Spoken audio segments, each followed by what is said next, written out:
This young man suffered a spinal cord injury at T11, T12, 5 years before he came to us. After hospital, he has been told to forget about his legs. However, he did not give up and started training vigorously for 5-6 hours daily. As a result, over 3 years after his accident, he moved quite far, regaining the control of his legs, which was beyond anyone's expectation. However, for the next couple of years, he had little progress, and he had to battle hard just to keep what he already achieved. That's when he found ABR. Side view clearly shows how low are his ribs, being practically on top of his pelvis. His thorax has no depth, being just a bit deeper than his arm. Please note how effortful and unstable is his kneeling. His pelvis shakes and he needs a lot of effort to stay upright.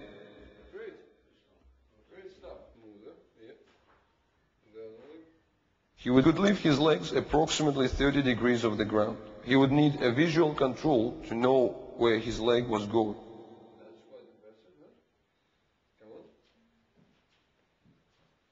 His movement of his leg would originate from extreme tension he would create at his superficial abdominal muscle. Therefore, he would be unable to move his legs beyond this 30 degrees angle.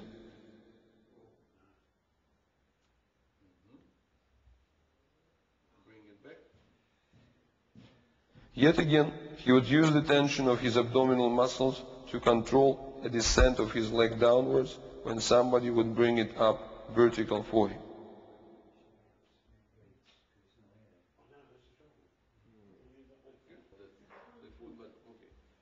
So you see your favorite thing about crossing over the legs? When lifting his legs from sitting position, he would use the same trick. However, he could not control the lateral shaking of his legs, and his foot would just swing loosely. Good job. 2 years later. That's simple explanation why you keep growing. As always, his ABR program started from his upper body. A side view demonstrates a clear transformation of his ribcage. Even a quick glance shows that it is now 2.5 times the depth of his arm, and before it was just 1.5 times the depth of the arm at the nipple level. Respectively, a space between his ribcage and his pelvis appeared, allowing him the mobility at the waistline. As a result, his kneeling became effortless. He still needs a support by the hand because of the weakness of his knees, but his lumbar spine and buttocks now play a major part in his posture. His postural control no longer needs general tension of his entire body. He can gesticulate, move his head, speak, etc.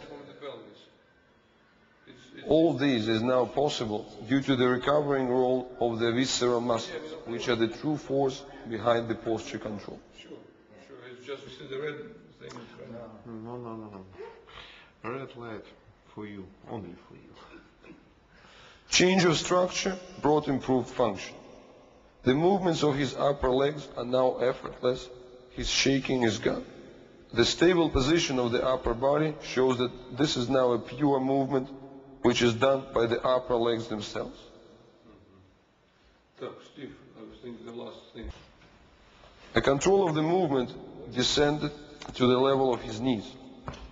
He is now able both to kick a ball, synchronizing the activity of the thigh and the knee, and he is now able to stop the movement of the knee afterwards by his own willing effort. I will repeat with the other leg. It's okay. Wow. Very good.